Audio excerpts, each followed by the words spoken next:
Title: Ashes of Betrayal. Setting the scene. The pale morning light crept through the blinds of my apartment, painting streaks of gray across the walls. It was the kind of light that felt heavy, a harbinger of something ominous. I rolled over in bed, clutching my phone in my hand, as though it held the answers I didn't want to face. For days, I had ignored the gnawing pit in my stomach, the shadow of doubt creeping into my mind whenever Chris wasn't home. The sudden rush of silence whenever I asked him about late nights at the office. My gut told me something was wrong, but love has a nasty habit of blinding us, doesn't it? I wanted to believe him.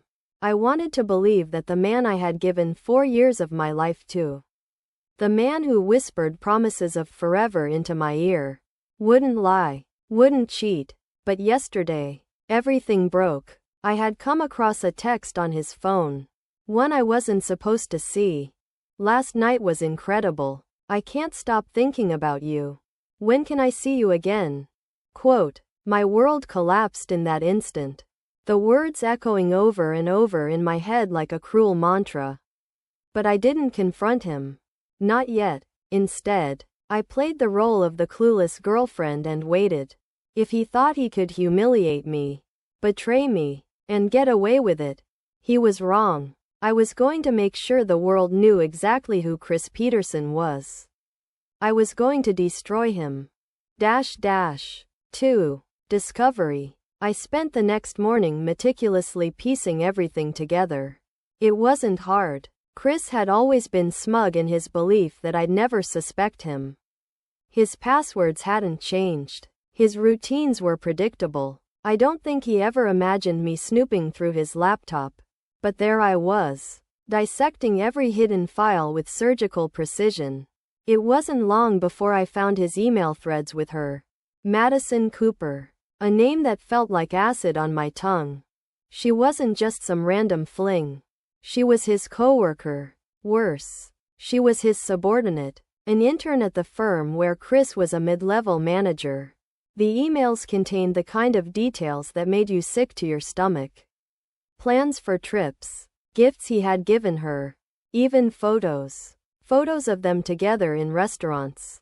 Photos of her in lingerie with captions like, "Thinking of you while I'm stuck at work." I couldn't believe my eyes. I stared at the screen until my vision blurred, tears of rage pooling in my eyes. I remembered all the times I stayed home while he claimed to be working late. All the moments I had trusted him blindly. All the sacrifices I had made for our relationship. And this was how he repaid me.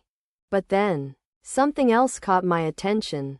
Among the emails were receipts, lavish dinners, luxury hotel bookings, and they had all been billed to the company credit card. My lips curled into a cold smile. Chris wasn't just cheating on me. He was cheating his employer, exploiting his position, using company funds to fuel his tawdry affair. And this was the leverage I needed. I copied everything, screenshots, emails, expense reports, and tucked them neatly away into a folder on my laptop. My chest burned with a feral determination. I wasn't going to just expose him to me. I was going to expose him to everyone. 3. The plan. The next few days were agony.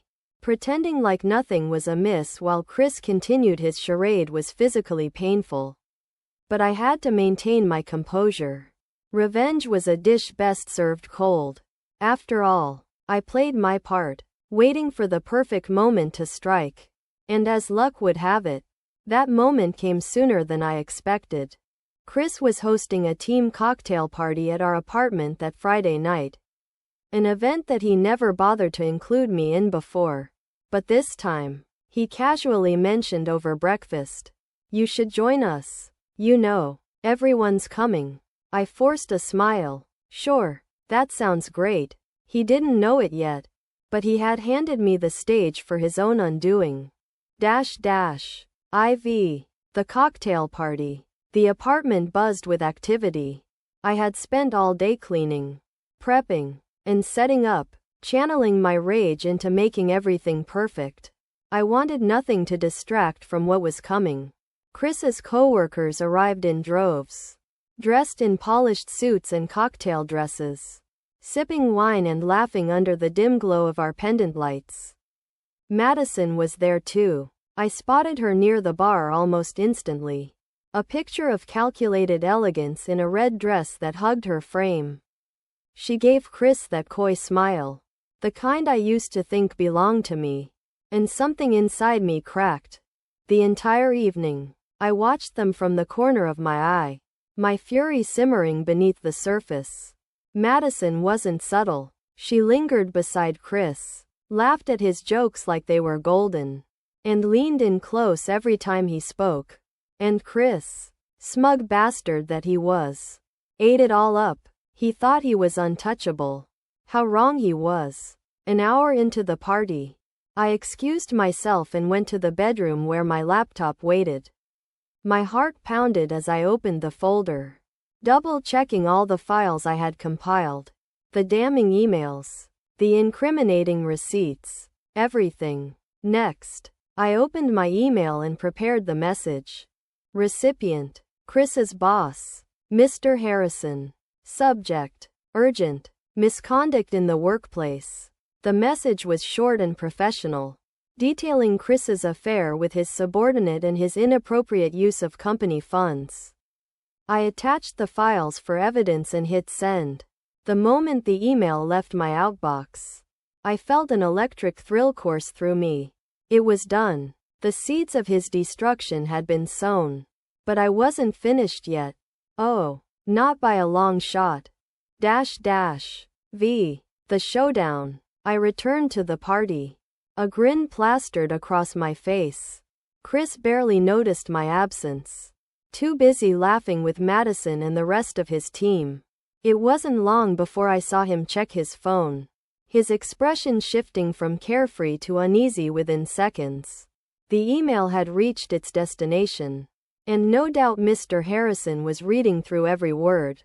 From the corner of the room, I watched Chris excuse himself and step onto the balcony, phone pressed to his ear. His voice rose, frantic and panicked. What? No, it's not. There's been a misunderstanding. I can explain. Quote. Madison followed him outside seconds later, her face pale with worry. I didn't need to hear their muffled conversation to know exactly what was happening. Like a spider at the center of my web, I waited, letting my plan unfold naturally. When Chris finally stormed back inside, fury emblazoned across his face, I met him with a saccharine smile. Everything okay, babe? I asked, my voice dripping with mock concern. He started, but caught himself. We need to talk. Now. Sure, I said, feigning innocence. Why don't we step into the kitchen? Quote. His coworkers were still oblivious, caught up in the revelry of the party. But a few curious glances followed us as Chris practically dragged me through the doorway. Once we were alone, he exploded. What the hell did you do, Emily? He hissed, his eyes wild. I don't know what you mean. I leaned back against the counter, my arms crossed, my expression neutral. You know exactly what I mean. He spat. Harrison called. He knows about Madison. He knows about the expenses. He threatened to call a meeting with HR immediately. Do you realize what you've done? Quote. Oh, I realize, I said, my voice steady and laced with venom. I realized that for months. You lied to me, cheated on me, and thought you could get away with it.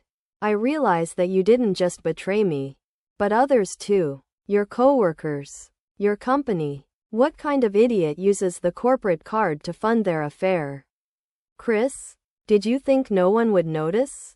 Quote. Chris paled, his bravado crumbling before me. I can fix this. I'll fix this. Emily, please, if we go to Harrison together. Quote. I laughed, a cruel, hollow laugh. There's no fixing this. Chris, you ruined it all on your own. His jaw clenched. But before he could respond, Madison appeared in the doorway. Her face flushed. She looked between us, her brows furrowed in confusion and panic. "What's going on?" she asked hesitantly. I turned to her, my voice icy. "Oh, don't worry, Madison. Chris was just explaining how he plans to fix the mess he made. Probably by begging Mr. Harrison for mercy after he gets your affair plastered all over the company." Gossip mill. Her lips parted in astonishment, her gaze flickering to Chris. "What is she talking about? Did you?" Quote. Chris couldn't meet her eyes. His silence was deafening, the weight of it crashing down around them. V. Fallout. By the time the party ended, Chris sat alone on the couch, his shoulders slumped in defeat. His coworkers had gone quiet, whispers and pointed glances replacing their merriment. Madison left in tears. She hadn't said another word to Chris after the confrontation, too shocked by the realization that her name would now be associated with scandal. The next morning, Chris received official notice from HR.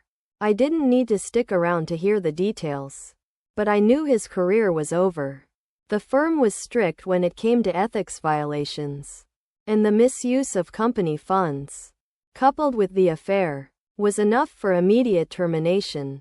I watched him pack his things later that week, struggling to find the right words to say to me, but I didn't care for his apologies. I didn't care for his excuses. I let him rot in his guilt. And when he finally walked out of the apartment for the last time, I felt nothing but relief. 7. Moving forward. Months later, I sat in my new apartment, sipping coffee as I browsed the local news. Chris's name had made headlines after his termination, and the scandal had spread far beyond his former workplace. He had lost not just his career, but his reputation. And deservedly so. Revenge had tasted sweeter than I imagined. But more importantly, I had reclaimed my sense of self, my dignity, and my future. For the first time in years, I felt free. And Chris? He was nothing more than ashes in the trail I left behind. 7. Moving forward. Continued.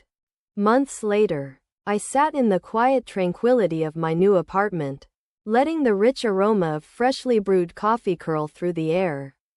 The walls were painted a warm, creamy beige, and sunlight streamed in through large windows that overlooked a bustling city street below. My couch, a soft gray fabric that cradled me like a cloud, was my haven now, a far cry from the cold, impersonal apartment I had once shared with Chris. Everything in this space was mine. Every piece of furniture, every photo, every book on the shelves had been carefully curated to reflect who I was. Not the woman who had compromised for a man who ended up betraying her. I swiped through my phone absent-mindedly, and a familiar name caught my eye. Chris's name. He had made headlines again. Though this time it wasn't the corporate scandal. The article described his latest venture, an attempt to start his own consultancy firm. The journalist noted that he had failed to gain traction, largely because his tarnished reputation had followed him wherever he went. Clients had been hesitant to trust someone who had cheated not only on his partner but also on his employer. His name had become synonymous with dishonesty and betrayal. I scanned the photo attached to the article. A candid shot of Chris standing outside an office building, his posture tense and his face lined with frustration. He looked gaunt and defeated, a shell of the man he once was. A pang of satisfaction rippled through me. It wasn't gloating, exactly, but it was vindication. The Chris I knew, the arrogant, smug man who thought he could manipulate everyone around him, was gone. In his place was a man who had lost his power, his reputation, and his future, and I had been the architect of that downfall. But this wasn't the end. No, I had one last card to play.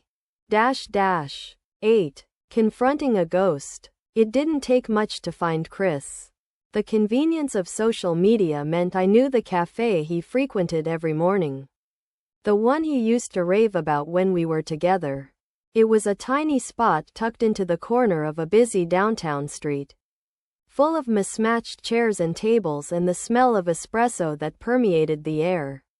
The acoustics were terrible, but it had always been Chris's favorite place to meet colleagues for brainstorming sessions or to finalize deal pitches. Now, it was likely one of the last places he could afford to linger. Pretending he still had a shred of dignity, I walked in, the bell above the door jingling softly. The cafe was crowded, as usual, but I spotted him immediately.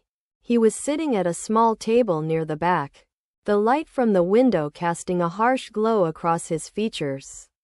His face had sunken in, the sharp angles of his jaw now exaggerated by the weight he had lost. His once polished suits had been replaced with a wrinkled button-down and faded jeans. There was no trace of the confident, untouchable man I'd first fallen for. He looked up from his tablet, and his eyes widened as they locked on mine. "Emily," he muttered, his voice barely audible over the hum of chatter around us. His voice didn't have the edge of authority it once carried. It was quiet now, almost timid. "Hello, Chris," I said, sliding into the chair opposite him. My tone was calm, but I let the steel creep into my eyes. I wanted him to know that this wasn't a social visit. His fingers fumbled at the edge of his coffee cup, his eyes darting nervously around the cafe. "What are you doing here?" Quote. I tilted my head, studying him like a predator sizing up its prey. "I was in the area. Thought I'd stop by and see how you're doing.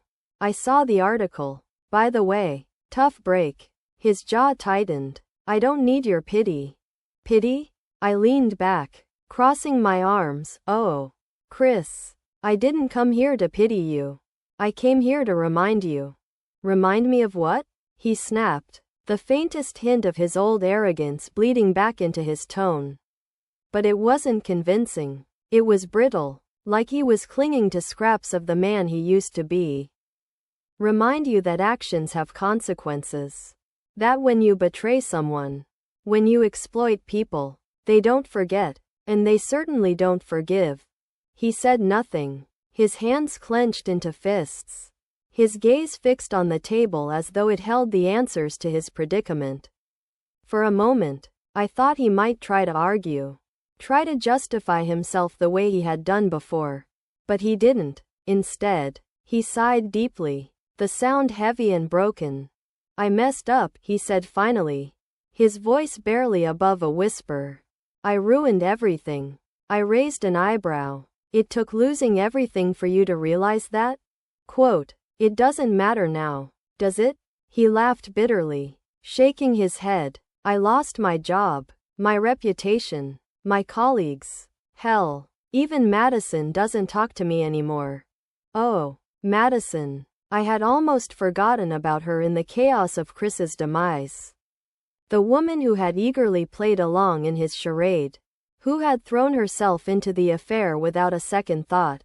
I wondered if she had learned anything from the fallout, or perhaps, just like Chris, she was merely another casualty of selfishness and greed. "She was just as responsible as you were," I said, my voice cold. "But neither of you thought about the consequences. Did you? Neither of you cared who you hurt along the way. And now, you're left to deal with the aftermath." His shoulders slumped, his bravado crumbling under the weight of my words. "I don't know how to fix it." "You don't," I replied simply. "You don't fix it, Chris. You live with it. You live with knowing that you destroyed the trust people had in you. You live with knowing that this, your downfall, was entirely your fault." He stared at me, and for the first time since the whole ordeal began, I saw something genuine in his expression. Regret. Actual, tangible regret. It wouldn't undo the damage. It wouldn't erase what he had done. But at least he finally understood the magnitude of his choices. I pushed my chair back and stood. Chris didn't move. his hands trembling slightly as he picked up his coffee cup. I turned to leave but paused, looking over my shoulder. Goodbye, Chris. I hope you find whatever it is you're looking for. But don't expect forgiveness. You haven't earned it. And with that, I walked out, letting the bell above the door ring out like a final punctuation to our story. Ix. A new chapter. Walking down the street, I felt lighter. Not because I had spent months plotting my revenge or because I had confronted Chris and seen him diminished. No, I felt lighter because I was finally free. Free of the weight of betrayal. Free of the toxic love that had once consumed me. I wasn't the same woman who had wept over his emails, who had felt the sting of humiliation at the cocktail party. I was stronger now. I was someone who had faced heartbreak, anger, and despair, and emerged on the other side. The city buzzed around me as I made my way to the park. The sounds of laughter and footsteps filling the air. It was fall now, and the once green trees had turned shades of amber and gold, their leaves carpeting the ground like nature's own confetti. I loved this season. It felt like a transition, a period of change where old things fell away and made room for the new. I paused at a bench and sat, breathing in the crisp autumn air. I thought about the future then, about the possibilities that now lay ahead of me, no longer tethered to a toxic relationship. I felt like I could do anything. My career was thriving, my friendships stronger than ever. I had reconnected with myself in ways I hadn't thought possible, rediscovering hobbies and passions I had long neglected. And perhaps, one day, I'd open my heart again. But for now, it was enough to savor the freedom I had earned. Chris Peterson was a chapter in my life. A painful, messy chapter that had taught me more than I ever wanted to learn about betrayal, loyalty, and resilience. But that chapter was closed now. My story wasn't about him anymore. It was about me, and the life I was building. A life that would remain mine, untouched by his lies. As I sat there, surrounded by the beauty of the season, I smiled to myself. Revenge may have been satisfying, but healing was infinitely sweeter. Word count, 2,321.